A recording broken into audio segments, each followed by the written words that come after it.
Magandang araw na naman po ng Martes para po sa lahat ng mga spiritual viewers, sa lahat po ng mga kapatiran sa pananampalataya, mga friends, at sa lahat po na palaging sumusubaybay sa ating COVID video message ministry, Christ Offers Victory in Difficulty. Pagpatuloy po natin ang ating pag-aaral tungkol po sa the fear of rejection.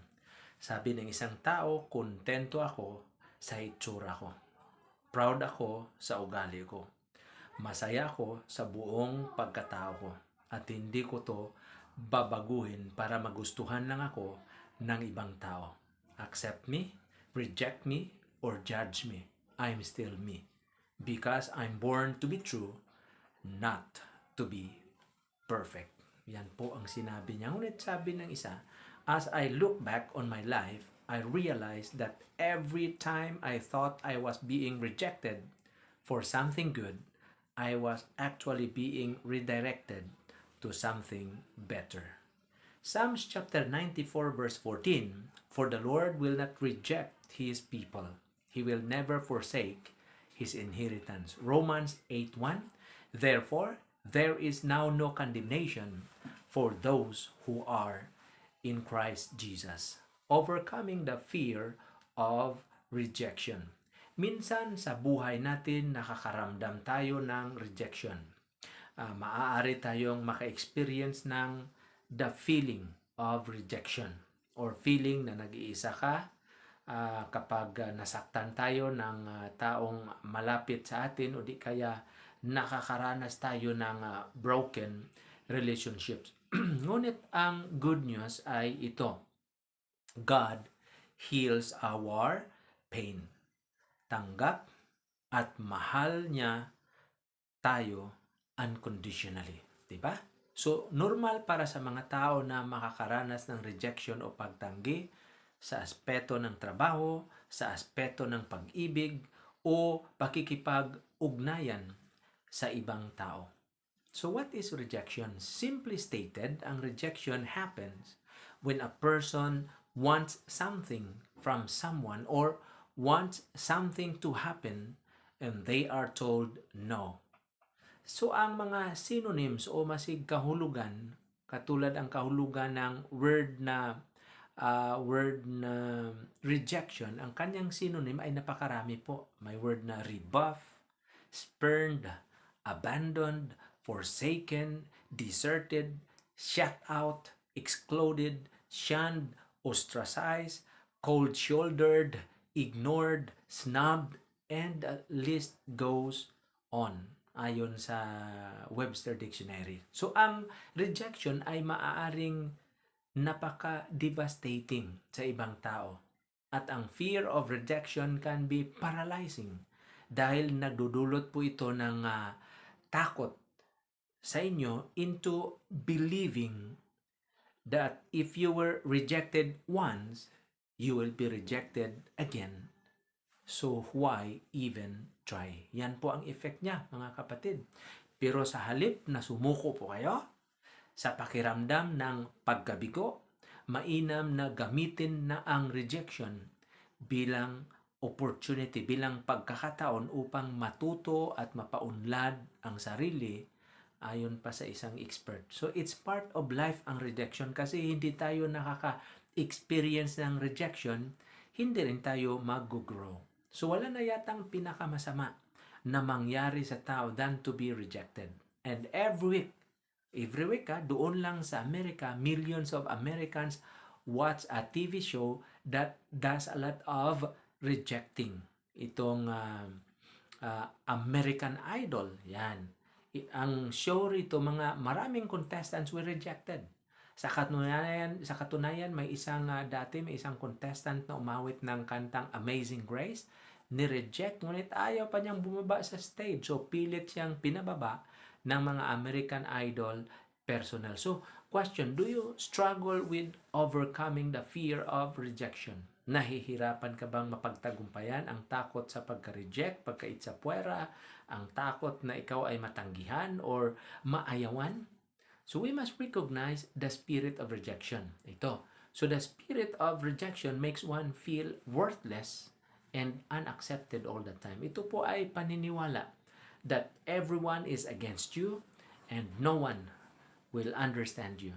Kita niyo ang resulta niya? So, ang spirit of rejection is a bandage o isang pagkabilanggo that will attack our self-esteem and even our calling in life. Ang calling ng pagtawag ng Panginoon sa atin. So, binubulag tayo ng rejection from experiencing healing.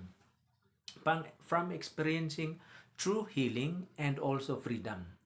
Kaya sa araw na ito, ipagpatuloy natin ang ating series on overcoming the fear of rejection. Now mga kaibigan, mga kapatid, sa totoong buhay, many of us have felt the sting o sakit ng rejection. Halimbawa, sa inyong trabaho, iba ang nagkaroon ng promotion.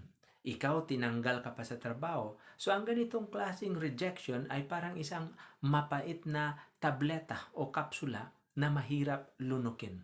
Especially if you have worked at a place for some time, matagal ka na sa trabaho mo, tapos pinaalis ka pa, hindi ka na-promote. So, napakaraming mga empleyadong nagpapatulfo dahil hindi lang nireject ang kanilang mga benefits, nireject pa sila dahil tinanggal sila sa trabaho. So, fear of rejection and the desire for acceptance, this is one of Satan's most significant ways of undermining what it means to be a Christian.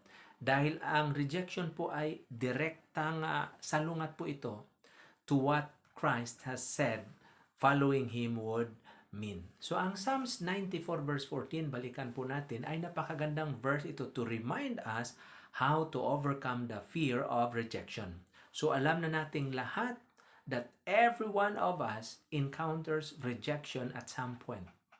Gaya sa inyong trabaho, rejected ka or gaya sa relationship, rejected ka ng inyong friend or even ng family members. But even in those dark days, huwag kalimutan, laging tandaan kaibigan, that even in those dark days, that God will never reject you if you are in Christ. You are precious in His sight. That is why in Romans 8:1, there is therefore now no condemnation for those who are in Christ Jesus. So paano natin ma-overcome yung rejection? Ito po ang isang prinsipyo. Accept the truth that God created you for a special purpose. Tanggapin mo ang katotohanan na ikaw ay nilikha ng Diyos sa isang espesyal na layunin. Di ba alam niyo yung Jeremiah 29:11? For I know the plans I have for you, declares the Lord, plans to prosper you and not to harm you, and plans to give you hope and a future. So, ang ating culture ay tinutulak, pinupush ang bawat generation na ito towards a feeling or belief of nothingness. Kaya napakadali po na mabitag tayo to the world of randomness without a God connection through the Lord Jesus Christ. So ang Diyos ay mayroong plano para sa bawat tao in the kingdom of Christ. Yan po ang mababasa natin. Though through the presence and feeling of the Holy Spirit, we can trust in His leading us towards the right plan for our lives. Kailangan nating magsumikap to diligently, mayroon tayong kasipagan to search the scriptures and to pray for God's guidance. Kasi walang mahirap na gawain or walang mahirap na mataas o matarik na bundok for those who are compelled to live their lives in the purpose and in the plan of God. So number 2, how to survive, how to overcome the fear of rejection. Accept the truth that God does not have favorites. Tanggapin ang katotohanan na ang Diyos walang kinikilingan. Romans 2:11, for God does not show favoritism. So bilang isang maibigin at perfect Heavenly Father, alam ng Diyos Ama how to love each of us as if there were only one of us. Kahit pa bibiguin natin ang Diyos, the love of God is complete. Hindi tulad ng isang parent, hindi tulad ng isang coach, hindi tulad ng isang teacher, hindi po pinipili ng Diyos ang pinakamagaling based on physical appearances, based on athletic abilities, or intellectual greatness. Hindi po ganun ang Diyos. God does not show or does not have favorites. So sa halip, God looks at the heart of every man, every woman, and every child. Alam ng Diyos na ang mga isipan at intents of our hearts, alam niya even if we don't know. So every person na lalapit sa Diyos, tandaan natin, won't be rejected, but they will be embraced into His arms of safety and acceptance. Therefore, kung ikaw ay anak ng Diyos sa araw na ito, you may suffer disappointment in this life. At ilang bisis na yata kayo na disappointed. Ngunit kailangan mong tandaan that as a child of the King, ang rejection ay isang panandaliang lubak-lubak sa daan. No? Pero kayo po ay merong isang choice to either pahintulutan yung mga lubak-lubak na ito ay maka-aksidente sa inyo at makapagligaw sa iyo, o umalis ka na sugatan, or itong lubak-lubak na ito, itong sa daan na lubak-lubak, or you can choose to claim the heritage of a child of God and move forward in grace. So ang pagpapatawad sa iba at sa inyong sarili is a gift that you can give because it is the gift given to you by the Lord Jesus. Tayo po ay manalangin. Heavenly Father, Lord God, Almighty Father of forgiveness and love, thank you that in spite of the fact that rejection will be experienced by each of us, there is hope. Only we need to accept the fact, the truth that we were made special, and we will also created according to your image. And thank you, Lord, that you have not shown any favoritism. That is why if we were rejected by others, thank you that we were accepted by heaven. Bless us in the name of Jesus. Amen.